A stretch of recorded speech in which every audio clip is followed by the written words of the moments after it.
Alhamdulillah Rabbil Alameen. Alhamdulillah, Alhamdulillah, Alhamdulillah. عدد خلقه ورضا نفسه وزنة عرشه ومداد كلماته ومنتهى علمه وجميع ما شاء وخلق وذرع وبرع. عالم الغيب والشهادة الرحمن الرحيم الملك القدوس العزيز الحكيم. أشهد أن لا إله إلا الله وحده لا شريك له له الملك وله الحمد يحيي ويميت بيده الخير وهو على كل شيء قدير.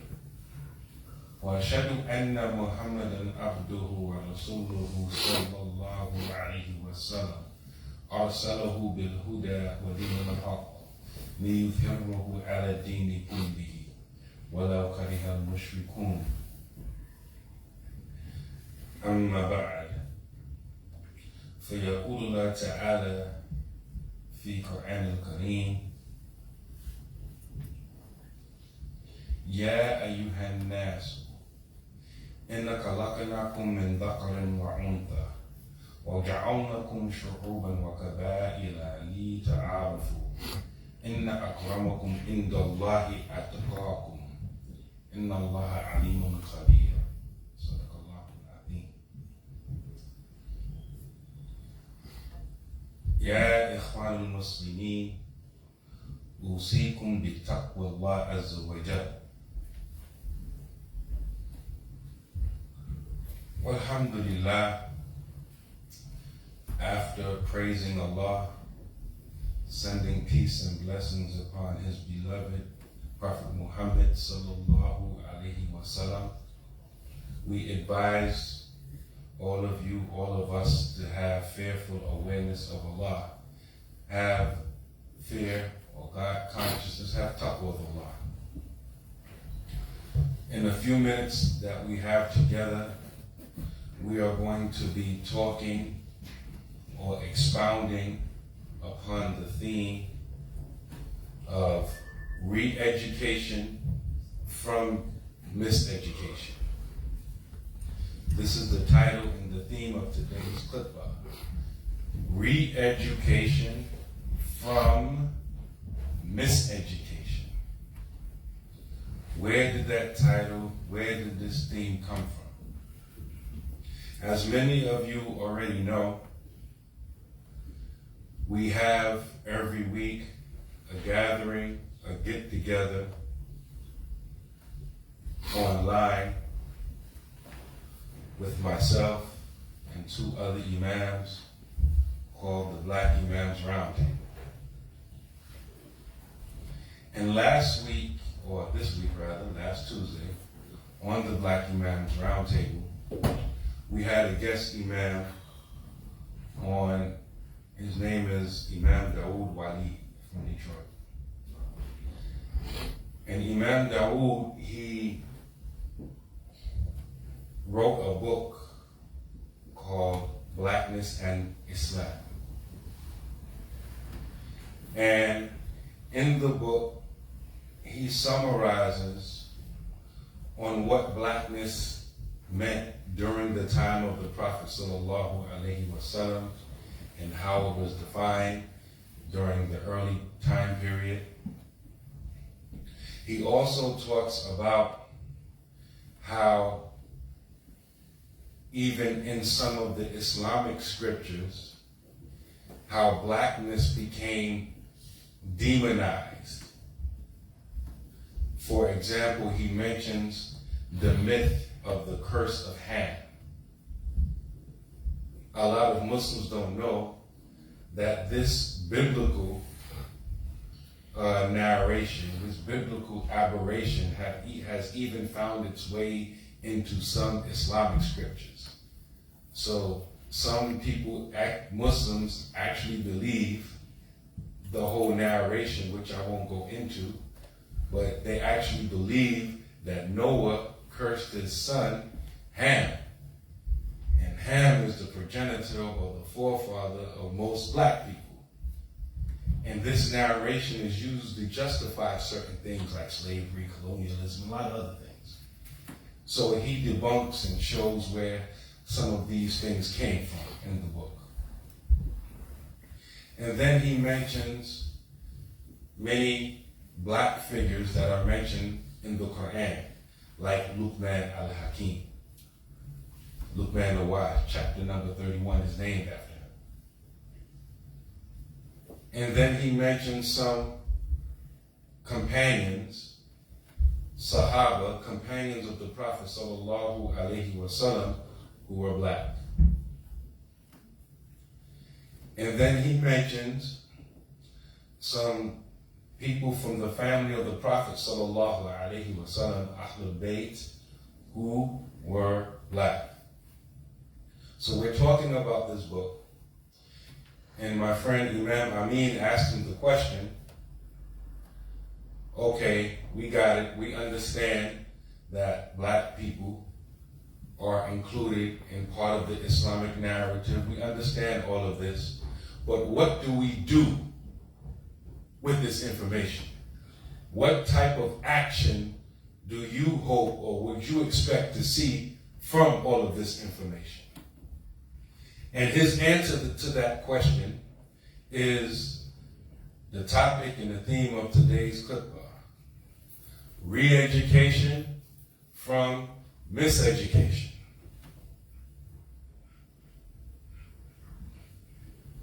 What does that mean? A lot of times, regardless of what the subject matter is, our first or our introductory knowledge of a particular topic has some misunderstanding, some misconceptions in it. In other words, sometimes our knowledge is wrong or it's faulty or it has some glitches in it. Sometimes the person or people we got the information from gave it to us like that because this is what they believed, this is what they knew. It doesn't always mean that the person who taught you had a devious intention. Sometimes they just thought that's the way it was and that's how they gave it to you.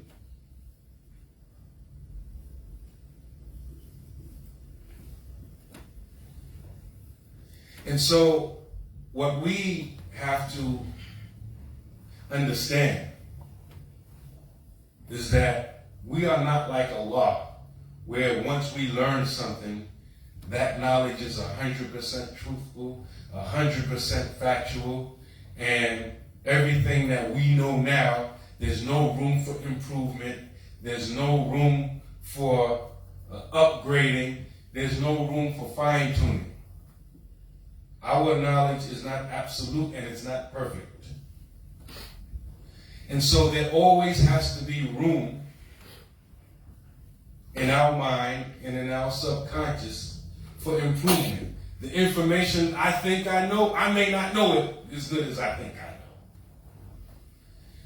And to think other than that, especially when the truth is presented to you, is the definition of kibr, arrogance, given to us by Prophet Muhammad sallallahu alaihi wasallam. The Prophet sallallahu alaihi wasallam said, "Kibra batrul haq wa gamtun nas," is to reject the truth and look down on people. A lot of us will reject the truth. Why? Because it goes against what we think we already know. And the ones who struggle hardest with this are those of us who get up in age, we get older.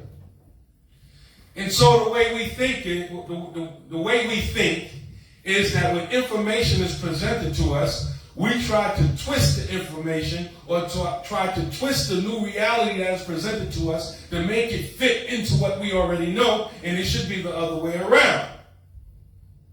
We should get the information, verify if it's true, and then change our understanding, upgrade our understanding. But a lot of us, we have a hard time doing that. Because we don't want to admit that what we thought, what we knew, what we believed, all of these years may not be true. And a lot of us have made a lot of important life-altering decisions based upon what we thought we knew or believed or some previous knowledge.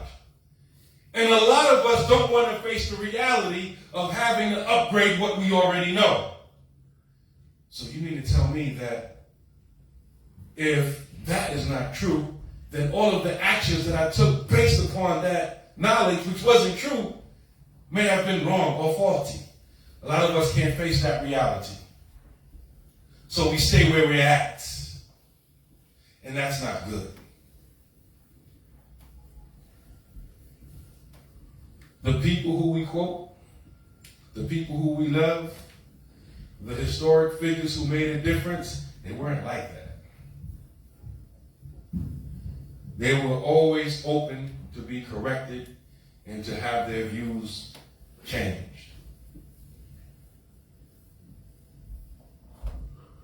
Allah subhanahu wa ta'ala, He mentions in the Quran, in Surah Hujurat, which is chapter number 49, verse number 13. O mankind, indeed we created you from a male and a female, and we made you into nations and tribes. لِتَعَرَّفُوا, so that you may know one another, or to be more comprehensive and more literal with the translation, so that you may know yourselves and that you may know others, and so that others may know themselves and so that others may know you. لِتَعَرَّفُوا. And just because you have a knowledge of yourself and you have a knowledge of other people,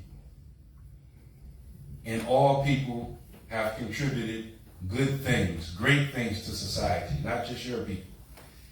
And if we actualize this verse, we would know that. Regardless of what you think about your people or the other people, inna akramakum indallahi atqakum. Indeed, the most honorable of you to Allah is the one who has the most taqwa, the one who has the most God consciousness. For indeed, Allah is the all-knowing, all-aware. أقول قولي هذا واستغفر الله لي ولكم ولسائر المسلمين فاستغفروه إنه هو الغفور الرحيم.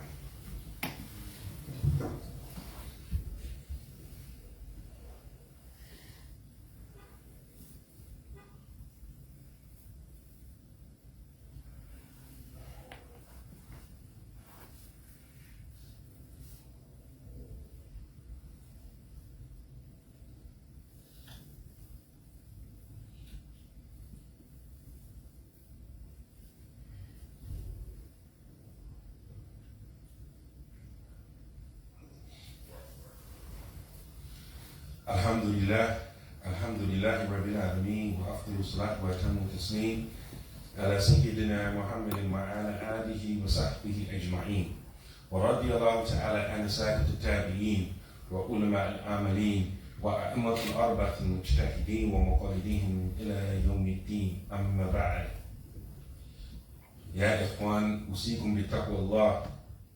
I advise you, O believing brothers and sisters, to have fear of Allah. You know, in Islam, you have this concept, and it's usually mentioned when we talk about purification of the heart, at tasawwuf, Sufism.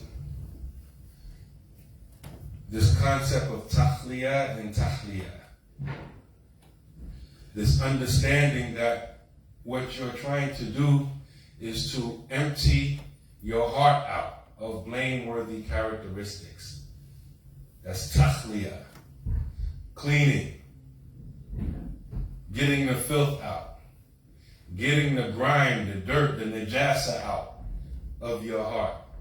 Things like ujub, conceit, kibra, arrogance, ghadab al-batin, unjustified anger, react, wanting to be seen by men or wanting to be seen by people. All of these things are sins of the heart and are punishable by Allah subhanahu wa ta'ala.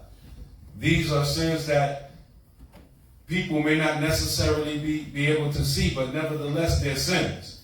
And it is obligatory for us to purify our heart of these things. Kibr. You know, a necessary ingredient and an essential ingredient of racism is kibr. We just quoted the Prophet sallallahu alaihi wasallam, who said, kibr, arrogance, is rejecting the truth and looking down on people. What is racism? I'm better than you. You're looking down on somebody. In your mind, you're up here, and the other people are down here. Racism. You can't have racism without kibr, without arrogance. You can't cure the disease of racism without curing arrogance. It's a necessary ingredient. You have to get the blameworthy characteristic of kibr out of your heart. Takhliya. It's the same thing with all other types of knowledge. We're talking about re-educating from miseducating. Re-education from miseducation. You have to empty out all of the bad information that you have in your head. Takhliya. You can't live a lie. A lot of us are living lies. You'll be surprised of how many people on a conscious level hold ideas and beliefs that they know are not true. They call it cognitive dissonance, where you have two conflicting ideas within yourself. And the soul, the spirit, naturally can't live like that. So it makes a way to synthesize between the two, or to justify the coexistence of both of them.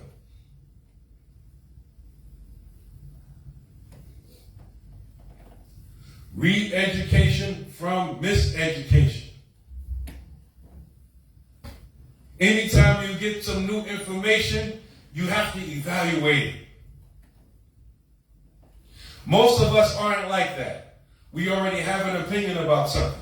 We hear something that goes against that opinion. And before we filter it, before we verify it, I don't believe that. What don't you believe about it? Explain it. They can't explain it. Or they build a straw man. They pretend you said something else and refute something that you didn't say. No, stick to the issue. Nobody said that. Re-education from miseducation. We have to purify. We have to get out the bad information. It's not just about adding new. It's about getting out the bad, getting out the old.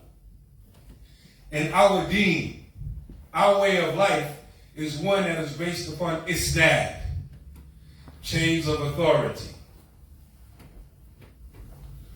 When you or I have an opinion or an issue or a position on an issue, where do we get that idea or opinion from? And who did they get it from? And who did they get it from? And can we go all the way back to the Prophet sallallahu alaihi wasallam with that idea or opinion, regardless of what you call the name you give the idea or opinion? You know what a lot of people do try to do in Islam? They try to attack or disagree with the name that you are calling the thing while avoiding what that name is indicating, which is a weak argument. Because in Islam, that if you're going to attack the name of a concept, the name of an idea, you can attack everything. Most of the names and concepts that we use didn't exist or weren't used during the time of the Prophet sallallahu alaihi wasallam. For example, they didn't call the biography of the Prophet sallallahu alaihi wasallam seerah. They didn't call the commentary of the Quran tafsir.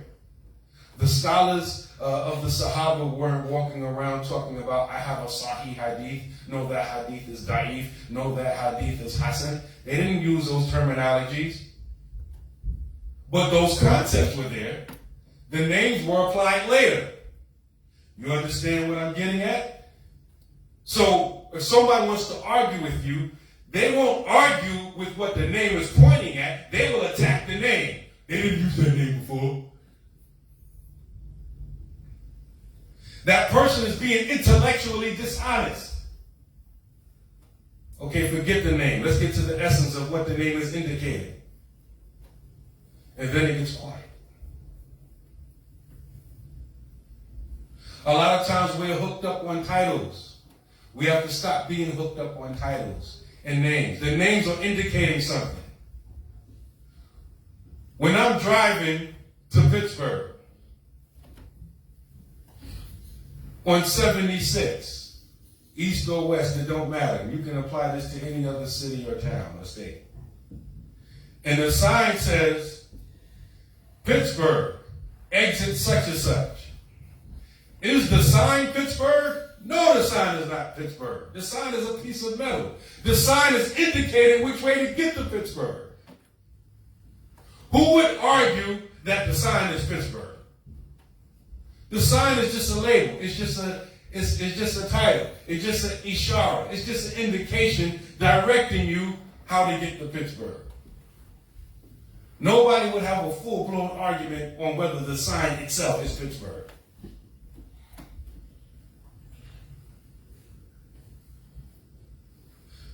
Re-education from miseducation. We have to purify. We have to get out bad information. You can't hold everything. You got to get rid of some stuff.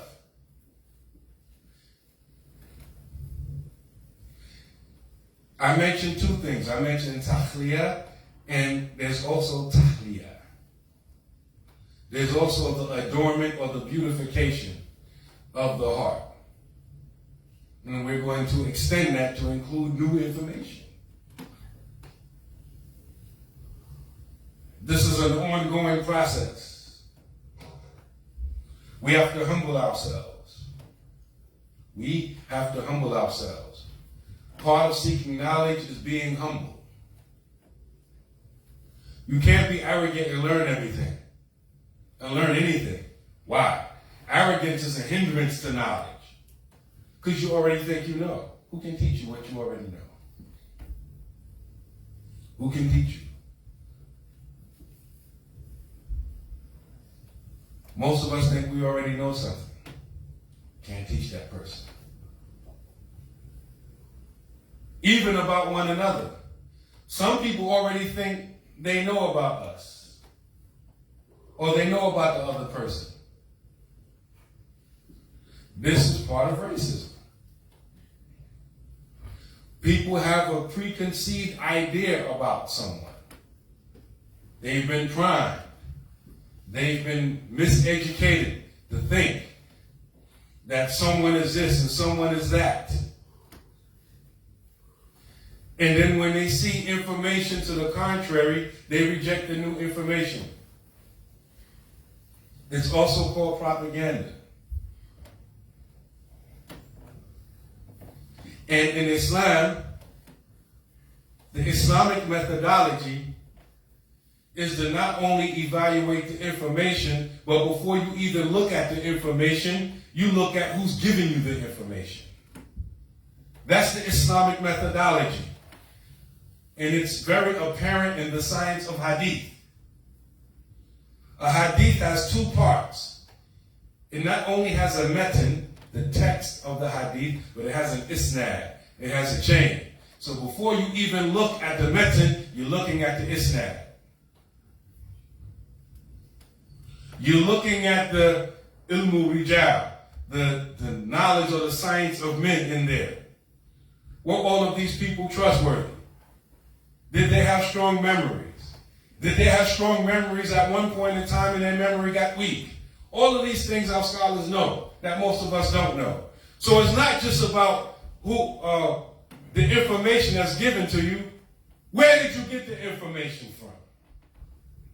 Like Abu Bakr Siddiq radiallahu ta'ala anhu, when Abu Jahl came to him and informed him that the Prophet sallallahu alaihi wasallam had experienced the Isra and Mi'raj, the night journey in the ascension. This is before Abu Bakr Siddiq radiallahu ta'ala anhu went to the Prophet. Look at his answer. Oh, your companion, he claims to have, went from here, to Jerusalem and up through the seven heavens last night. What you got to say about that?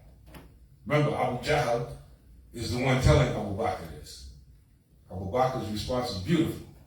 If he said it, then it's true. He didn't ask him for more details. No, because this is the enemy of Allah. The source is bad. Not even paying you no attention. But if in fact he said it, then it's true. That's the Islamic methodology. We check the source. So may Allah subhanahu wa ta'ala increase us in humility. May Allah subhanahu wa ta'ala purify our hearts of kibr and conceit. May Allah subhanahu wa ta'ala purify our hearts of all devilish or shaitanic inclinations of looking down on people. ربنا آتنا في الدنيا حسنة وفي الآخرة حسنة وقنا عذاب النار. اللهم أنت السلام ومنك السلام تبارك يا ذا الجلال والإكرام. سبحان ربك رب العزة عما يصفون والسلام على المرسلين والحمد لله رب العالمين. إقامة الصلاة.